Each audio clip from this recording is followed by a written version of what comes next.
So in this chapter, till now we have already discussed in greater detail the 14 major principles given by Professor Henry Fayol. So the next prominent and contemporary and classical management thinker is Mr. F.W. Taylor, Mr. Frederick Winslow Taylor. So today, from this lecture onward, we will be discussing Mr. Taylor in little detail.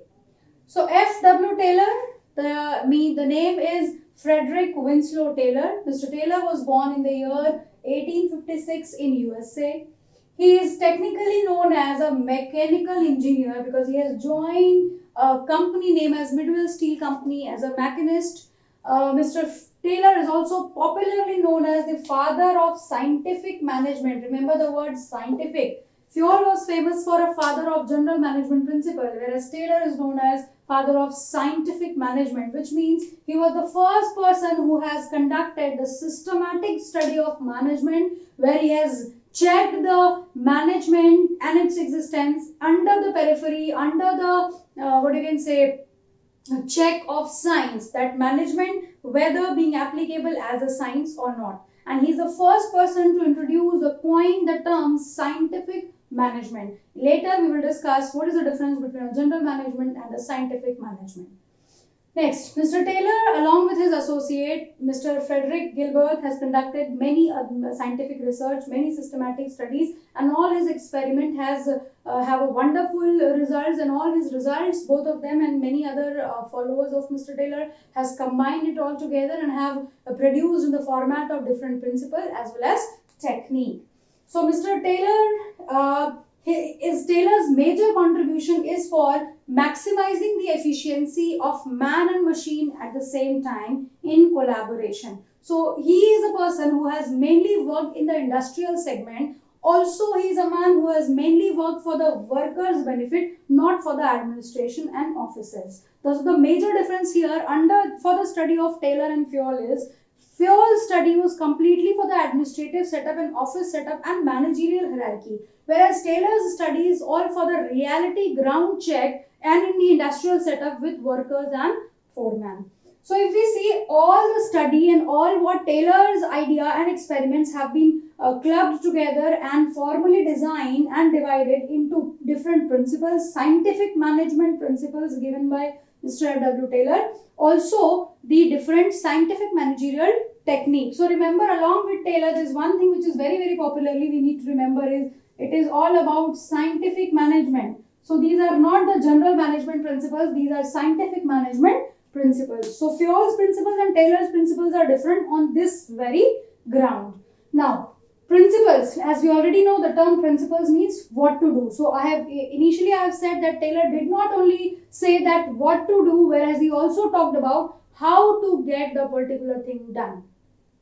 So Taylor's principles are science, not rule of thumb, cooperation, not individualism, harmony, not discord, and development of each and every person to his or her greatest efficiency and prosperity.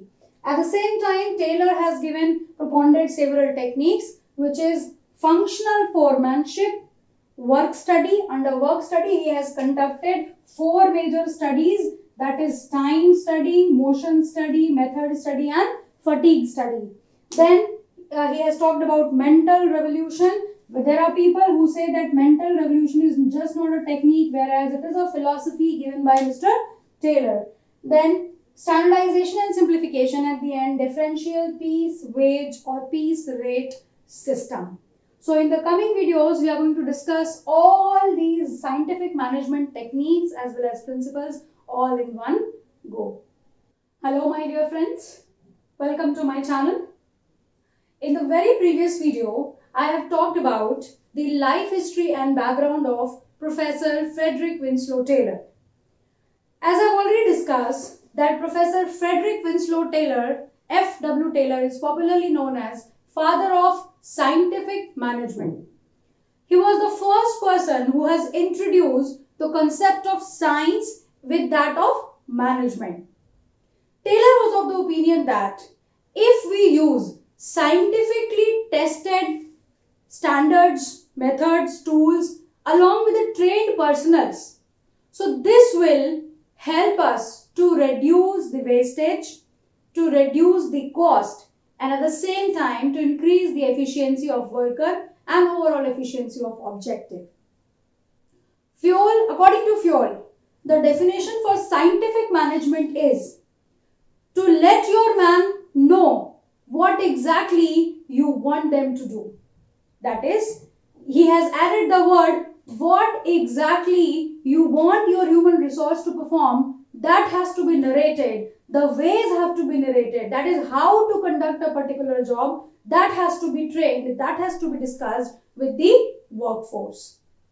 I have already discussed that Henry Fayol has all his contribution has been divided into two major parts. That is the scientific management principles and scientific management technique.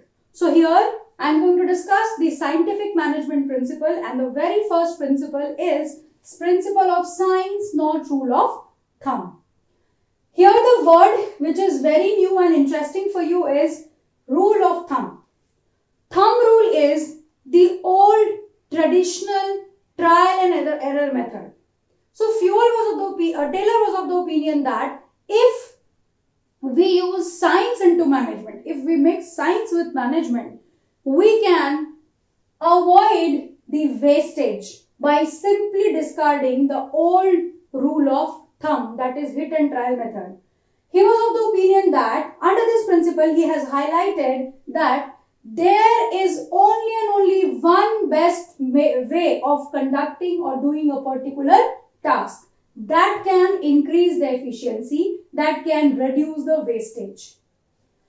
Taylor was of the opinion that now that one best way has to be based on scientific studies, scientific analysis of each and every element required to complete that particular task. Taylor has also said that if you follow science, not rule of thumb, if you follow scientific ways, this will substitute the rule of thumb, that is traditional trial and error method. For conducting this one principle, Taylor has suggested two major techniques. One is work study and one is standardization and simplification of work. I repeat, for this Taylor has suggested two major techniques. One is work study and other is standardization and simplification of work. Using these two techniques, one manager will be able to decide standard time, standard output, standard number of workers required, as well as requirement of trained personnel to conduct a particular job. This will not only increase the efficiency but also will reduce the wastage and minimize the cost of production at the same time. He has taken an example even uploading of pig irons on the boxcar. Such a layman work can also be done with a greater amount of efficiency only if we apply science, we apply analogical scientific method. The second next scientific management principle suggested by Professor Taylor was harmony, not discord. If you see the word discord, here the meaning of the word discord is conflict. Taylor has worked tremendously in the factory system, in the industrial setup, where he realized that managers are the powerful link between workers and top management. Managers are those who are guiding, motivating, instructing and commanding the workers, the final workforce with whom they are getting the work done. In this process, it has been observed that there is always occur a kind of class conflict. That is management or managers versus worker. Management tries to take all the rewards and appreciation for themselves, whereas worker at the same time demands to get recognized, to get paid more.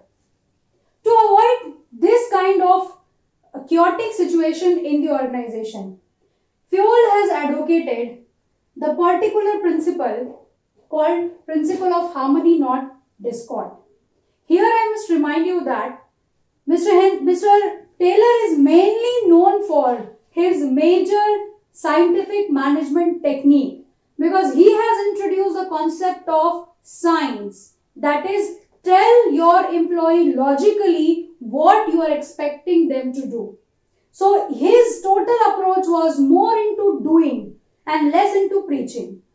So Taylor suggested that there has to be a complete mental revolution. If you have seen my previous video, mental revolution is one of the scientific management technique and also philosophy, Taylor's philosophy, we must say. The word mental revolution means complete change in the mindset of both. Here when I write both means the managers as well as workers. There has to be complete change in the mindset of managers and worker both.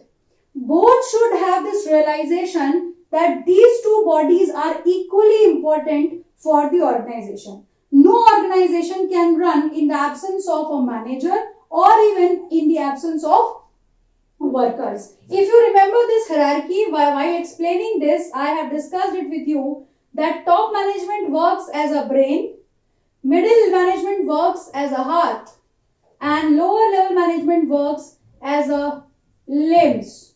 So you can understand that all three to make a body to move is equally important. So to bring the importance of both workers and managers, Taylor has come up with the concept of mental revolution.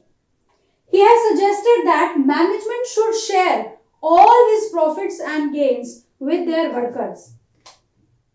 At the same time, worker must perform the given task with 100% devotion. They should work for the organization and in return, they should be shared the profits and gains of the organizations equally. This situation will help to reduce and to eliminate completely the state of chaos or discord or conflict. Taylor was of the opinion, and this highlighted statement is of most importance because this is a statement mostly asked in the case studies. Taylor was of the opinion that prosperity of two of the body, that is employer as well as employee, cannot exist in the longer run without each other. That is, prosperity of the employer cannot exist for a long time unless it is accompanied by the prosperity of the employers and vice versa. Let us take an example here. If in an organization, workers wants to earn more and the objective of the management is to produce more. So if both the objectives are intermingled, that is, the worker who will be more productive, the worker who will be producing more or using the different ways of production with the minimum wastage will automatically be paid more.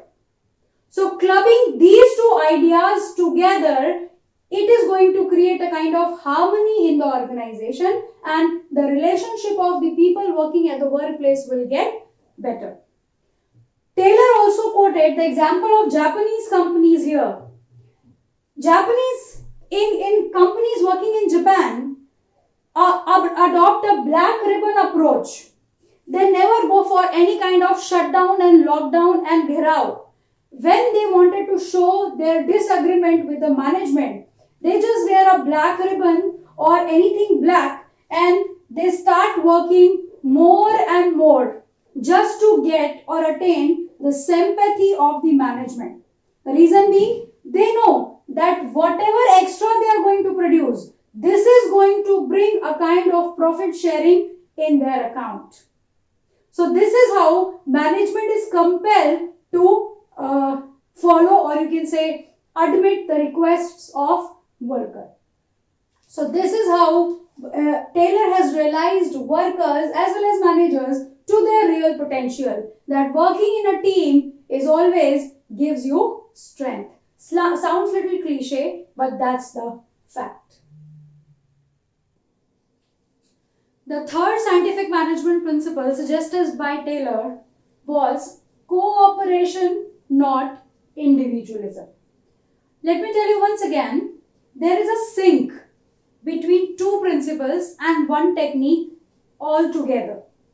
Principle of harmony, not discord, is based on one major technique, that is mental revolution. And principle of cooperation, not individualism, is nothing special or different, whereas the extended version of the previous principle, that is harmony, not discord. I have mentioned it here, it is nothing but the extension of the principle of harmony, not discord.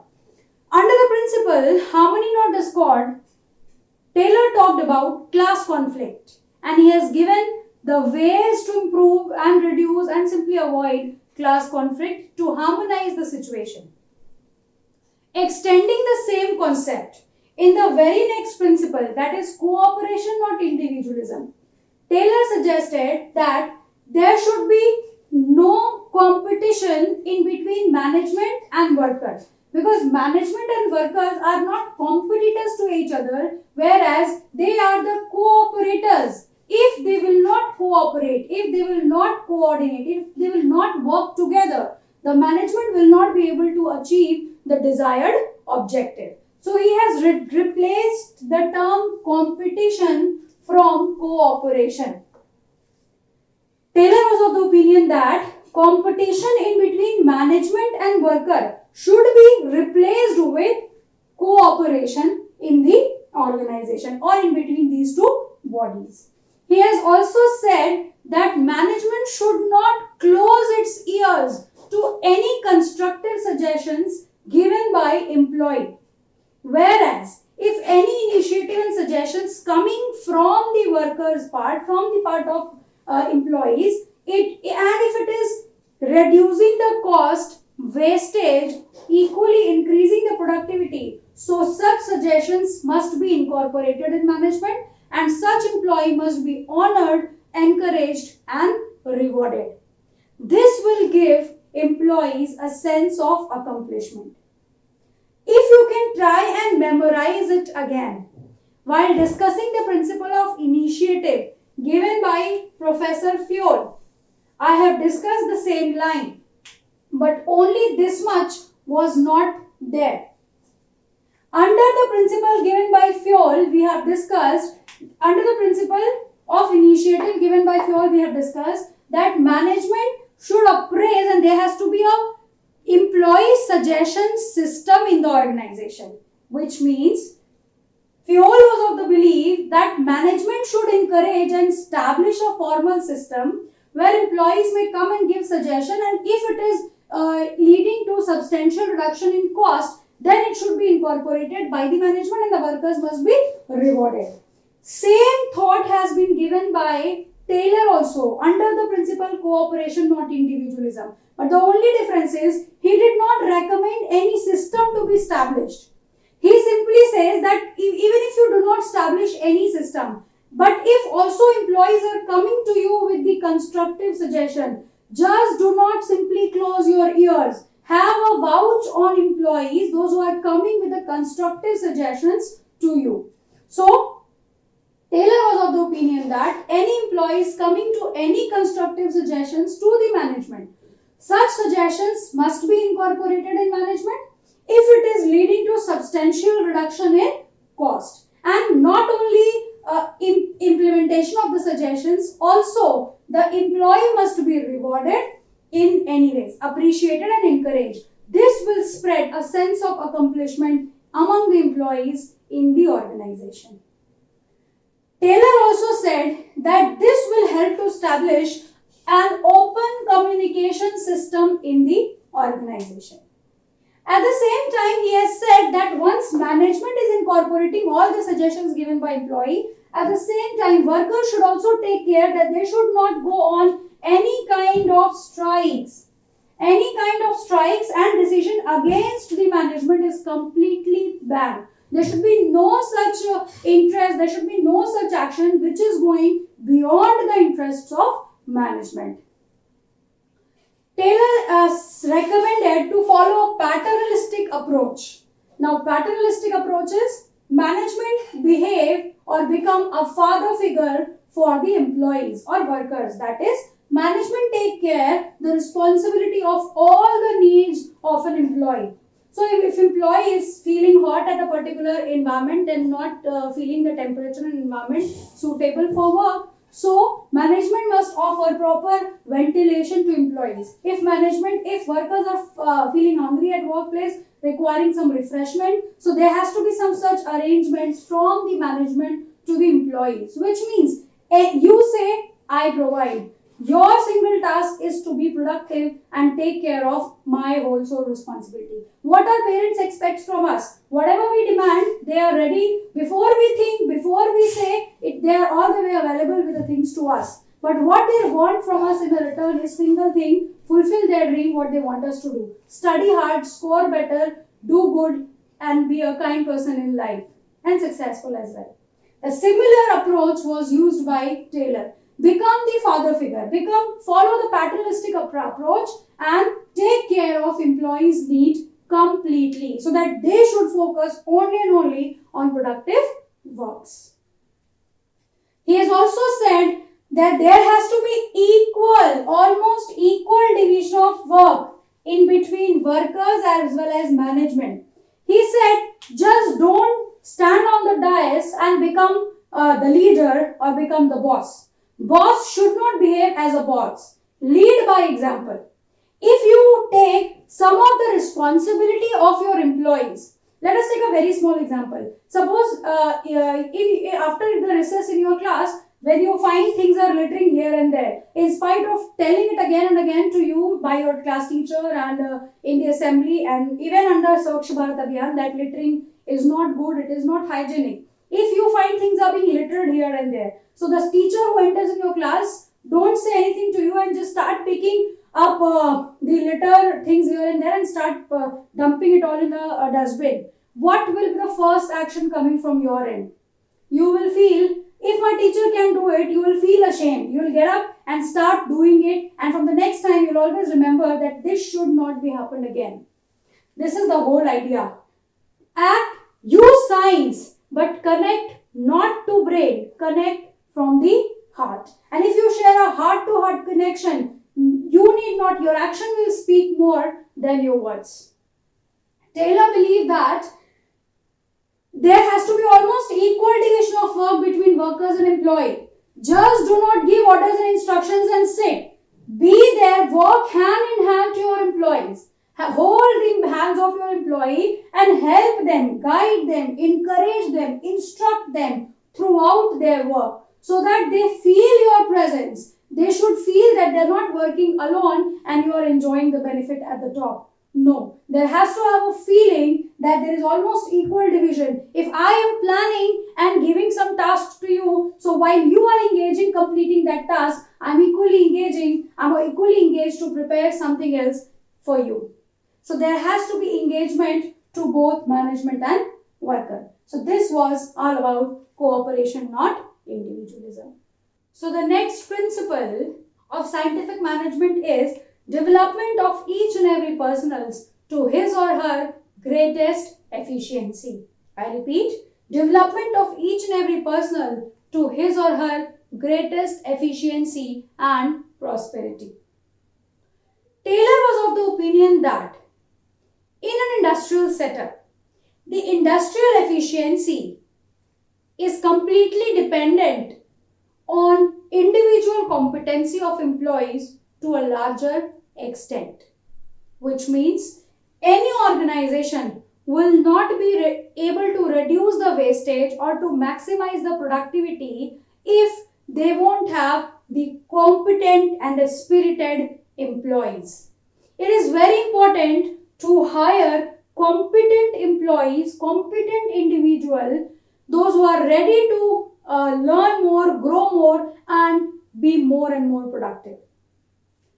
Taylor suggested that for doing so, one must also and always follow scientific methods of selecting or hiring individual, which means it is not the way that you hire somebody completely untrained and unexperienced in your organization. provide them training and enough days to perform, and once the person learn and grow, they switch the organization and start giving benefits to the others. No, not at all. We are not opening a training institution. We have opened an industrial setup. So what should be the right approach? According to Taylor's principle, the right approach is find the most competitive employees, and this process of finding out the most competitive employees should start right from the selection process.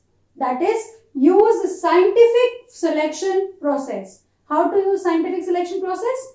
Take enough selection test, be aptitude test, personality test, be written examination, group discussion, interview, panel discussion, panel interview, whatever possible as per the nature of work has to be checked before hiring people in the organization, because a wrong person placed at the right place is going to take the organization to the death. So it is very important to select the required person, the most effective person who is needed to complete the given task. He has also suggested that the work assigned to a particular individual must suit with his or her physical, mental, also intellectual capacity. That is, suppose if you assign a work of creativity, an art form, a creative work, or to write something creative or to paint something creative to a person who is very much tech savvy and very much into science, won't like the work and will come up with a mess in spite of trying hard. And vice versa. If you give a tricky mathematical quotient and a great analytical sheet to solve to a highly creative person, the people will end up with mess. What it means? The idea is there has to have a balance between the physical, mental and intellectual capability of employee with the nature of work assigned to them. Reason being, if this matches, people will come up with the best of their ability and competency and productivity. And ultimately, individual competency and individual effectiveness helps to increase the industrial efficiency at the same time. Taylor has also of the opinion that provide required amount of training only when you feel that this training is going to increase the efficiency of individual employee. Because if any training, any change, anything new is going to increase the efficiency of employee, it is automatically going to increase the industrial efficiency of the organization. So here the need for training is very much clear. That training, the amount is spent to provide and offer training to the employee is not a cost, whereas it is a investment in the human resource, because a well-trained and well-competent employee is going to increase the industrial efficiency of the organization. He has even said that if an employee is very well trained, the employee is able to produce more. And if an employee is producing more, definitely he is earning more. So this is the one side of employee. But such an employee is just not serving himself. He is also benefiting the organization to a larger extent. Because when an employee will produce more, it is going to ultimately benefit the organization. So with this, we have concluded 4 major scientific management principles given by Frederick Winslow Taylor. That is science, not rule of thumb, harmony, not discord, cooperation, not individualism, and development of each and every personals to his or her greatest efficiency and prosperity. I hope I am able to make your concept of scientific management principles very clear to a greater extent. I am available 24/7 for any kind of doubt. You can write your doubts and suggestions in the comment box and also to my personal wall. And do not forget to like, share and subscribe my channel. Stay safe. Thank you and Jai Hind.